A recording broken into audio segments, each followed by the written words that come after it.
Y'all know what time it is, right? You can hear your girl got that very white voice going on. That means it's early. Early. Lights. Camera. Action.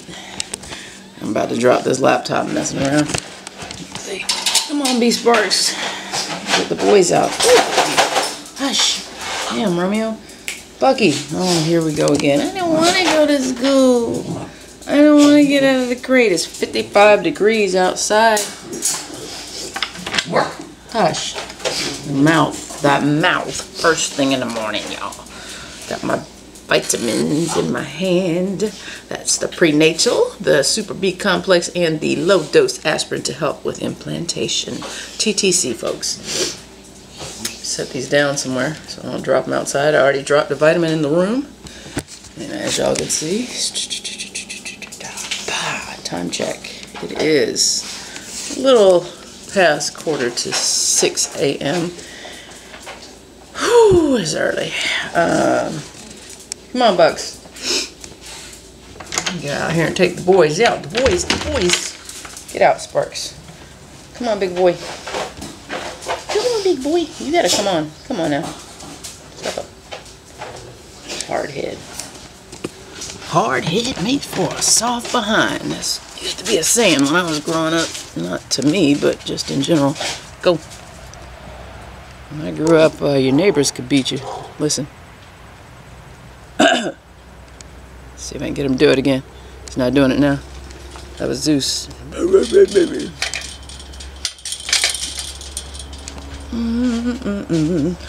It's not actually that chilly out here, y'all.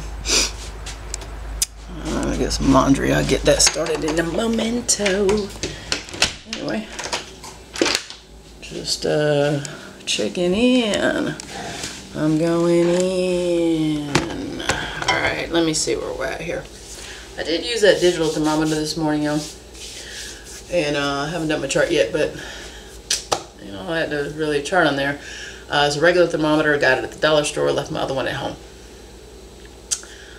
And the hair's not looking real bad, y'all. I'm literally just getting up out of bed, and it's wild. It's got a little frizziness to it, but you know, I just pretty much do a little twist and pull it back, and that's the style, you know. It's the usual. Anyway, gotta check my backgroundology. Oh, backgroundology. Anyway, yeah. So I took it this morning with that digital. It took longer to get the result than the BBT that I normally have, the Rely On from Walmart for $7. It worked, but it was 96.1. Admittedly, I'm a little chilly. It's 55 degrees. The house is 77 though, so 76. I'm sorry, 76. We're cruising at an altitude of 76 degrees. So I don't know what that was up with that, but I'm gonna have to chart it. That's what I gotta do. I gotta chart it. So let me go over here. I'm gonna do my chart while I talk to you people. Ooh, I uploaded a video last night and it went through. That's always a pleasantry. It saves me some time when I get up in the morning. A little bit, not much. Anyway, I'm going to go to, told y'all I use a BBT adjuster because as you can see, I got up at 5:30. I was in the bathroom, quickly get splashed, you know, do all your morning stuff. Nose is a little stuffy, pardon me. Allergies. Pill didn't kick in yet. Anyway, yeah, so train of thought off the track. Derailed. Anyway, yeah, so I use a basal body temperature adjuster. The one that I've been using for years, and you can Google it, is www.when, W-H-E-N, my, M-Y, baby, B-A-B-Y.com. whenmybaby.com. I don't know. Do a Google search. It's the one that came up years ago, and it works for me, and I use it every day. Just apparently don't use this laptop every day in a way that would keep me from dropping it off the damn counter every 5 seconds. Okay, so it asks you first when you usually take your BBT temperature, and I normally take my BBT temperature to make sure the camera didn't shut off, y'all.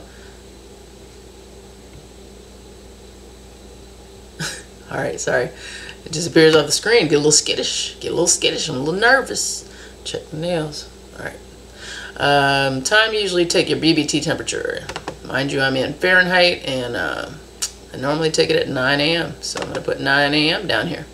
I know I get up a lot at 5 over here, y'all, but my normal time is 9. So weekends, it's 9. Time you actually took it. That's the second question to ask you. So I took it at 5:30. Let me get down here to the 30s. It gives you down to the minute. It is not messing around, y'all. I love this BBT adjuster. For those of you who are charting. All right, so then it asked me what was the temperature, which it came to 96.1. That is crazy low, y'all.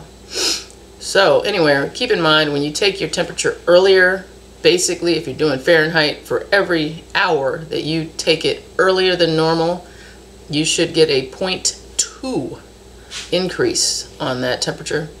And for every hour that you take it later, it's going to subtract 0.2. Basically, your body temperature cools while you're sleeping and slowly warms as you're getting closer to your normal wake-up time. That's the theory, y'all. And it wakes, and this isn't going to wake, and I think it's because I don't have a BBT. I'm using a regular thermometer, because it's only adjusting me to, let's see, saying I took it 3 hours and 30 minutes earlier, so that should give me 246.6.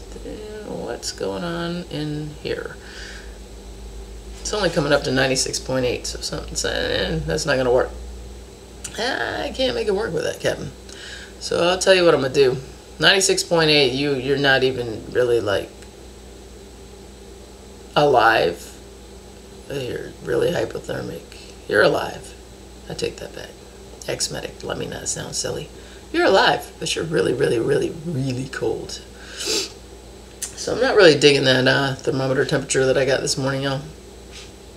I'm thinking that it's not as sensitive as your norm. I don't know what's up with that. We'll come back to that temperature thing, because I'm not, if I put that on my chart, it's going to go to the depths of the ocean further than it went the other day. Well, I did get a 9.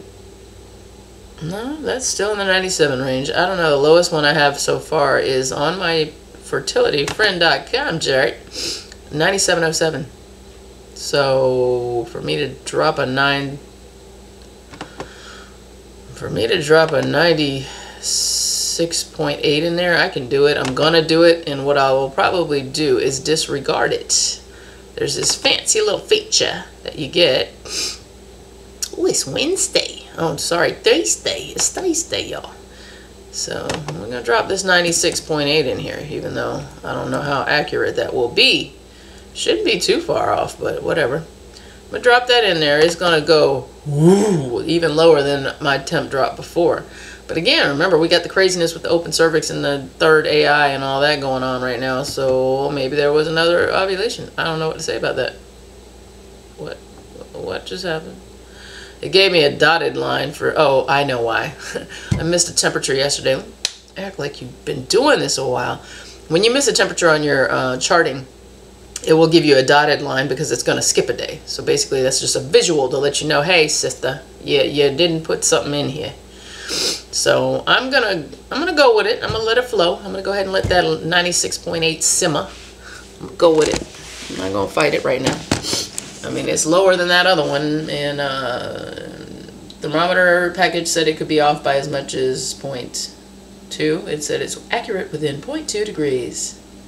So maybe it's 97, and it's just showing 96.8 because it's off by that 0.2.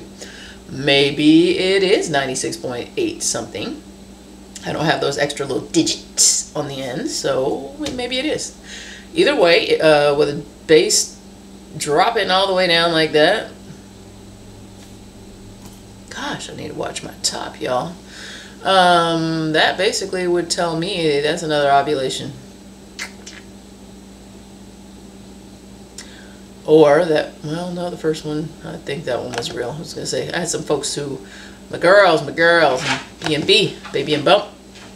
Had a couple of them, ooh, look, Sorry, it's chilly and I don't have a bra on. No brassiere over here. Let's get out of nipple range there. Be a little sensible in the morning. Save the porn for later in the day. Me and my friend over here are going to have a little conversation on the side while I talk to y'all. But anyway, one of the ladies on the board had a theory that because I did have that big drop, but it came right back up sort of near where the other temperatures had been, which we would call your cover line when you do get, sorry, stuff in the way, cover line, which is like I told y'all about those crosshairs here and here. I'm going to see if I can, actually with that big drop today, it's not going to let me force the crosshairs because you would have to have 3 temperatures that stayed up. So I'm going to leave it alone. I'm not going to worry about it. I can't show y'all crosshairs yet. I'll show them to you when I get them.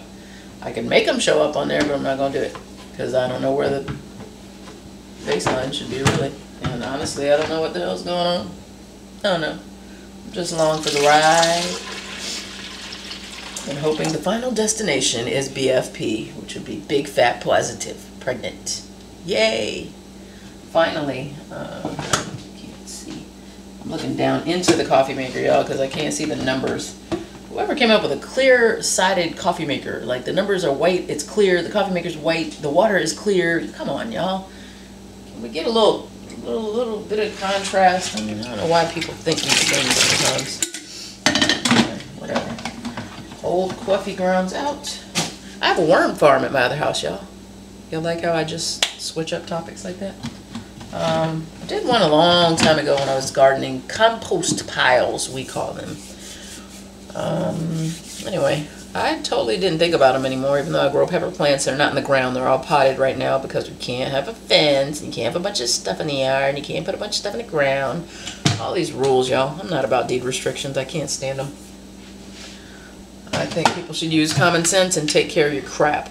Don't have your yard looking like a train wreck, like a junkyard, you know, just do your junk, take care of your shit. Anyway, hubby got me back into it, actually. We started a little teeny worm box, and as far as I know, the bad boys are still rocking out in there. They, Bucky does not want to go to school. He is just laid down there, his eyes are red like this. Did you sneak off to the club last night while I was sleeping? Because you're real tired every morning. So I'm suspicious, y'all. I think he'd been seeing that little poodle down the street. Anyway, find these coffee filters. They're always out of reach. In the anti-short person section. So yeah, anyway, worm farming. Pretty cool. So compost pile, the point of that being that those coffee grounds I just took out of that machine in that filter, you can throw them right into your compost pile. Who knew? Worms like coffee grounds. I wonder if it gives them caffeine rush or something, but anyway. Anything that's rotting, so your fruit that's going bad, your eggshells, calcium is good for them. They need that calcium. Paper products, like nothing dyed and crazy, just like the coffee filter, you know. It's a little biodegradable kind of deal. It'll break down. They'll break it down. Newspaper. That's actually one of the big base things you do. You just shred any kind of paper. White paper, not glossy, inked up stuff. Newspaper. We shredded tons of it and just put it in there like a heap. And that's one of your main things that goes into that little worm box. Look it up. You know I tell you how to look it up. Worm box. Compost worm box. Look it up online. You can make little teeny ones and you can make great big ones. And basically what happens is those worms are going to take all that stuff that you break down. You don't want to put meats in there. You don't want to put greasy stuff. You don't want to put citrus stuff. A lot of citrus because that acid, I guess, messes with them. Anyway, eggshells. Vegetables that are going bad. Banana peels. Ooh, banana peels is a big one. Newspaper, any kind of shredded up, you know, plain paper. They eat all this stuff, people. Coffee grounds in the filter, I told you about that. Eggshells gives them the calcium. There's a whole list of things. Go online, look it up. I'm no expert. I just do what I do. I had a big box. I want to say I got one of those Rubbermaid containers from Walmart years ago. It's about yay big. There we go. 2 hands, Jen. And yay wide. There we go. Try not to hit my head on the corner of that cabinet because I have been in my cooking frenzy, y'all. and came back like this. Well, it was like this. I was pow right into the corner. Oh, that hurt. That hurt bad. That was not on video either. That was before any of this. Anyway, I made a little worm box. We did one like shoebox size because Walmart has some storage containers, little clear ones. Storage container aisle. We decided to go small. Well, they're bigger than that. They're like giant shoeboxes. And we got a couple of them. So, which basically we have our top level is our food level. So we put all the newspaper, shredded stuff, and newspaper, coconut fiber is another thing. Got our little food waste up top, and coffee grounds, eggshells, all that. And crush it up a little bit, make it a little easier on them. We have red worms and night crawlers. Let me make sure J Hubs is up out of the bed, y'all. He don't like to go to school either, him and Bucky. He usually gets up at 15 minutes after me, and it's dark in the hallway, so. Mr. Man. I got it. Alrighty. He's up. So, I'll come back in here and get this percolating. Ooh, refrigerator hit. This laptop takes a beating, y'all. Anything that I use has to be tough, because I'm always rough on stuff. Jewelry, everything. Anyway, so we got that box that's like jumbo shoe size. Our food layer is at the top. You guys will have to look up designs for DIY, do it yourself, compost box, and they will show you many different designs. You can put the food in the middle. You can put, you don't want the food on the bottom, but you can put the food in the middle. You can put the food layer on the top. But basically we had a 3-layer box. The top layer is where our food is at, and there's many holes drilled in there. I used a let me think, soldering iron. If you think about the pointy tip and being really sharp, we tried some other ways to make holes, but it was just messy in the plastic and we didn't want to crack it. Soldering iron. Took that hot tip all the way through there, make a bunch of holes, and you can make teeny little holes, and you can make bigger holes. On the food section, we made bigger holes so the worms can just. And let me tell you what, you don't need a big hole. Some of these holes that were so small, I thought these jokers couldn't get out of, because you put some air holes on the side too. Aeration is very important. Yeah, we had worms that were like, hey, what's out here? No, bruh, stay in. It's Florida. You come out, you dry out like in minutes. They need to stay moist. So I run a little water through there, and that makes worm tea. Get to that in a second. But basically, food layer for ours is on top. Some bigger holes, I would say a little smaller than the tip of my pinky. There's the 3D pinky. And the worms will, their second layer is where our soil is. And I started with actually soil from Walmart with compost. It's a mixture of the two. The worms like it. They get all in there, dug their little tunnels, and nestled in. Made it, it was moist. You know, we keep that, excuse me, got hiccups. We keep that soil moist. And then the bottom layer is what catches your worm tea. So basically what happens here is a process. You put all that stuff, I'm going to go with my design. They live in the middle. That's where they live. That's their apartment. When they want to eat, they come to the cafeteria. That's on the top floor. So they come through the holes. They come up, they eat whatever they want to eat, and they slither their little butts right back down into the soil. Well, when the worms poop, yeah, they poop. That's compost.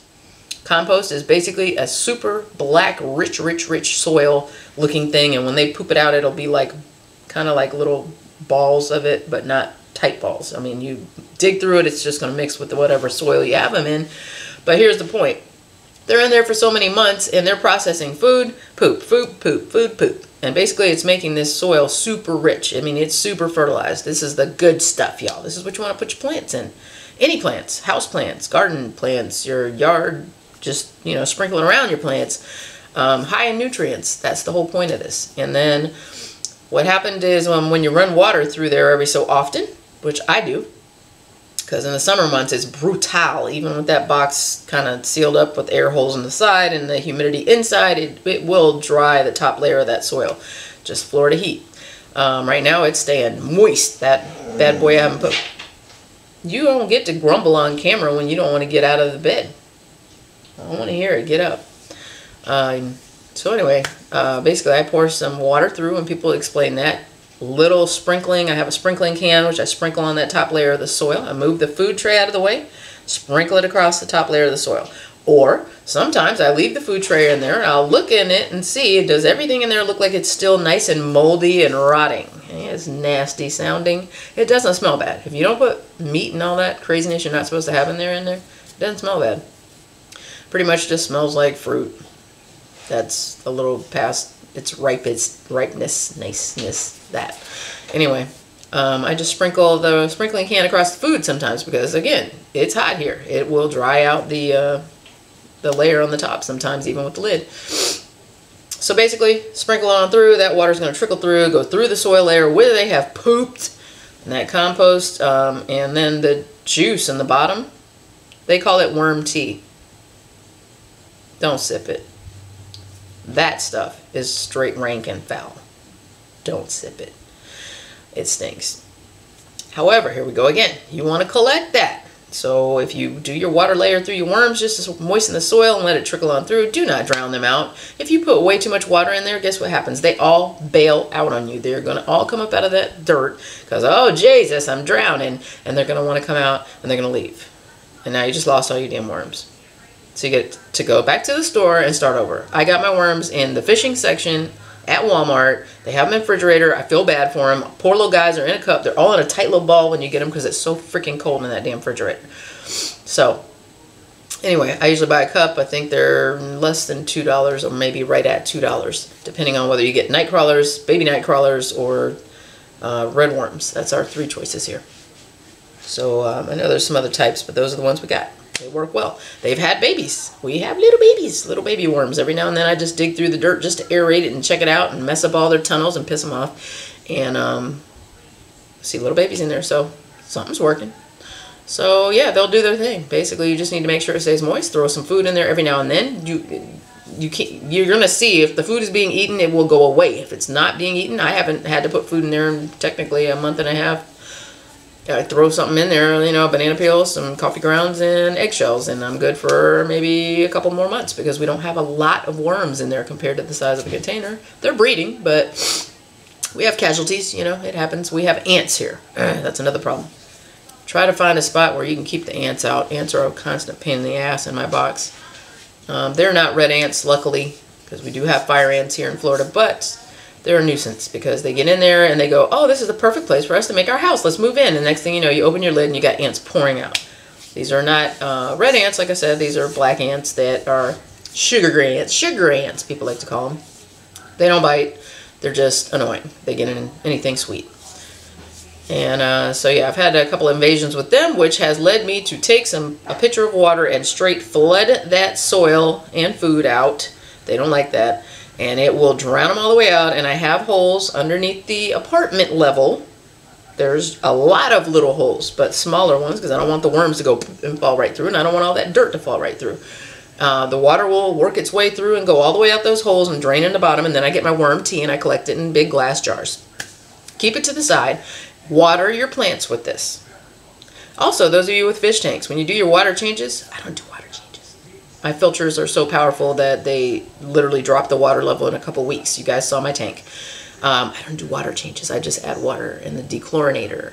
Get to that in another video. Anyway, water. When you're doing water changes on fish tanks, take that murky, mucky water, if it looks like my tank sometimes, not recently, but in years past. Take that water in a pitcher, y'all. Get a pitcher at the dollar store. Dedicate it to whatever nastiness. Take that, water your plants with it, people. Guess what's in that water? Fish poop. Guess what plants like? Fertilizer. Just saying, save yourself some money. Don't go buy Miracle Grow and all that stuff if you can just do these 2 simple things. Fish tank water, compost box. Compost box runs itself once you got your routine done. So basically, top layer of mine, food and newspaper, and a little bit of coconut fiber. That's that fibery stuff you see people put in the bottom of their plant baskets that hang on the walls sometimes. Worms are living in the second floor. That's their whole level. Scoop out that dirt when you want to use it. Carefully remove your worms from it and worm castings. That is their eggs. If you throw the eggs out into the garden, they're just going to be in your garden. You're going to have worms in the garden. Not a problem. But you're losing your worms if you want to do worm farming, because there's business in that, y'all. You can sell that worm tea You can sell the compost. You can sell worms. See what I'm saying? Check it out online. Anyway, it's pretty interesting stuff. We're going to do a really big scale one when we get to the next place that's not deed restricted, that we have some acreage, some room. I'm all about some space, y'all. I want my land back. Give me my land. I got to get Bucky up for school. Hubs is already up. I hear him. I think I'm going to clip this video off. This is going to be it for this one. It's going to be about my update and about worm farming.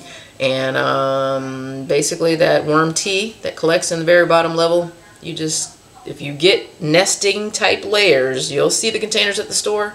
We got those shoebox, giant shoebox size ones. They all nest, which basically means they have ridges inside, so you can sit one inside the other and the other, and you have space underneath. They don't drop flat in. That's what you want. And you can see online, again, many designs, many different ways to do it. And so anyway, mine, they nest, top layer, I got the food, lift it up, check on the boys, scoop around, everybody's happy, put that down. If I want to get the dirt out, I can get it, and be careful about the worms and the castings and the eggs. I can put that down if I need to go to the tea. And honestly, I'm just using the tea, y'all. I'm not even using the compost dirt right now. I'm just letting it marinate. I mean, they're just going to keep pooping in it, eating, pooping, eating, pooping. And then I'll add some more dirt to it eventually. But, because I'm back and forth between two houses, so they're kind of like winging it. They're bachelor worms most of the week. Anyway, breeding. It's interesting with them. You got to watch it. Apparently they can hold on to sperm. You know, it's interesting stuff, y'all. Educate yourself. No more than just, you know, your basics. Anyway, bottom level, that's my worm tea, so I just lift the top two boxes at the same time. The food and the worms, lift it up, put it off to the side. It's back porch. I have mine on the back porch. They're not on the ground on the back porch. They're up on a plant rack. Shelving. Anyway, lots of air holes. The bottom layer is totally sealed plastic, no holes, because that's what catches all my tea. So when I lift those top two layers off, I have a nice brown, sludgy, nasty, stinking liquid that I take and tilt and dump into a big glass jars, pickle jars, mayonnaise jars, whatever, pasta sauce, cooked pasta, pasta sauce jars. I have lots of jars. I just keep filling them with the worm teat, because then I can go around to all my plants and just pour some in. You can do it every week if you want. Do it every day if you want. Your plants will love you. So that is the end of worm farming per gen. I'm going to add this clip in quickly because I noticed that these carrots have been in here a while, and I am going to boil them up. I'm not going to be lazy. I don't like the way my hair is looking. I rolled it up right here and it looks like it's sticking out. Anyway, just wanted to show you guys really quickly, and I'm going to do this on my counter. Why? Because I got the cutting board right here. And I couldn't prop the laptop anywhere else without it precariously teetering. So let's not do that. Anyway, don't have a potato peeler. I knew there was something at the other house I meant to bring over here. I got about 8 of them over there. So anyway, my sharpest knife that hubby has sharpened. He's all about blades, y'all. He has sharpened this sucker to deadly accuracy of sharpness. Anyway, it's like a fillet knife. I'm going to actually use that to skin carrots, and I'm going to show you how I'm doing it, because some people just don't know. If you don't have a potato peeler, they think you just can't peel carrots or anything else for that matter. Sharpest knife, people. I'm just putting it flat against here, and I am scraping lightly. If you guys see the dark stuff that's on the carrot, let me show you if I can get a side. She has it, because I scrape most of it. You flip it over. See the dark stuff that's there? Little dark spots and ugliness. Okay. Basically all I'm doing is I'm taking this knife and I am scraping that stuff away. See how it's barely scraping anything off? That's all I'm doing. Sometimes when you use a peeler, you go too deep and it takes too much stuff off. So you don't need to do all that, yeah. I'm just spinning it like I'm whittling wood over here. So anyway, that's my tip and trick, and I will be back when I get the rest of the stuff prepped. Okay, it has been a hot, sweaty day. I'm gonna have to turn that air conditioning down. Did y'all hear that? I said turn it down. Must be hormones. Stop beeping at me. Sorry, I'm in the middle of doing a cooking video and finishing this TTC video for from this morning. It's 8 o'clock at night, y'all. Okay, I got my OPK. Hubby bought me 10 instead of 1, as I showed you. Damn, still got a dirty nail. I need to quit doing videos after I bring these damn dogs in and out. All right, if you see right there on day 18, that is today. Look at the top, that's Thursday, that's today. My temperature was way down there. So those two big drops, I'm thinking, are two separate ovulations, you guys, because that first drop around the 97.1 range, 97.0, probably 7. That's what it looks like when you have a basal thermometer. You end up with dots in between those big blocks. You end up with them on the lines if you're using a regular thermometer with 3 digits. So that's what I had this morning from the dollar store because I left my other one at home like a jackass. So the temperature was way down there, 96.8 this morning. So cervix is again high, soft, open. It was medium this morning. It is open again. Creamy cervical mucus has now started turning watery again, which is fertile again. So I updated my chart. Also, I have a blazing positive OPK. Didn't tape it to the page because I'm a slacker. I'm a slacker, y'all. Let's see if I can just open the case. Actually, let me grab. I need to see the other ones. Y'all know what the other ones look like. You've seen them plenty of times. That day 11 was the closest I had at that time to a positive. My bra is back off. Hubs just got home. We're getting ready to have dinner. Then we got to get to this AI because this OPK is blazing. Usually I get the line that's closest to... Shit, damn. I am the picture of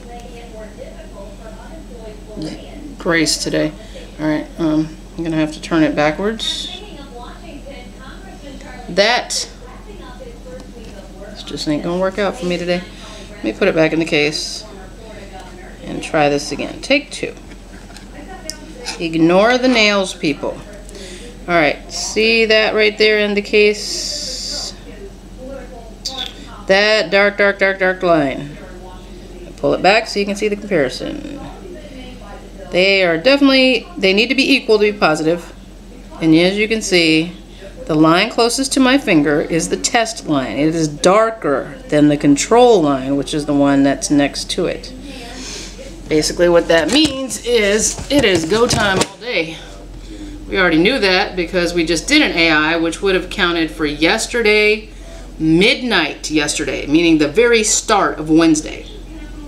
So we are within 20 hours of that AI, but not gonna play around with it. You know, we took the time to get this Clomid, spent the money and everything, and it is definitely darker than the control, people, so that means it's go time. We technically went, but we want to make sure we have some fresh swimmers up in there just in case. So I'm not going to stick it on a sheet of paper because the paper's in the other room. This video is probably like an hour and a half by now because I've had so many clips that I'm going to stick together. Got to get the boys in here so they get their food.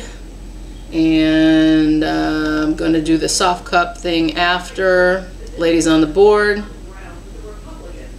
they know. Jen is all about the homemade deals. So anyway, I'm not going to say anything else about it. Y'all don't need to know all that. If y'all are on the boards, you'd know. Check out Baby and Bump, B&B. Look it up. Find whatever thread is pertinent to your life. Whatever you got going on. They got everything there. Not going to say which one I'm on. I'm sure people can figure it out. Figure it out. To drop this damn laptop. So anyway, this pretty baby right here, and I'm not talking about that dirty nail. That is what we were looking for the other day. I still think we missed it because my previous 3 months, I got a bug on the screen, get off of there. My previous 3 months, my ovulation temperatures were day of with the big dip and then the rise after. I believe I typed them out earlier. They were 97.2 last month, 97.4 the month before that, and I think 97. So you can see that first drop is in the range where I normally would ovulate. And now a couple days later, whew, we done dropped again, y'all. And I'm crampy. Crampy! I'm not usually crampy, so definitely the Clomid working. I'm glad. We'll explain one day how we came about it. And glad I didn't get some placebo crap. Or some sugar pills or some fake junk. No, it's actually, you know, packet. I have it in an earlier video. I showed it when it came in. It is called Fertile 50. Fertile 50. Fertile Myrtle.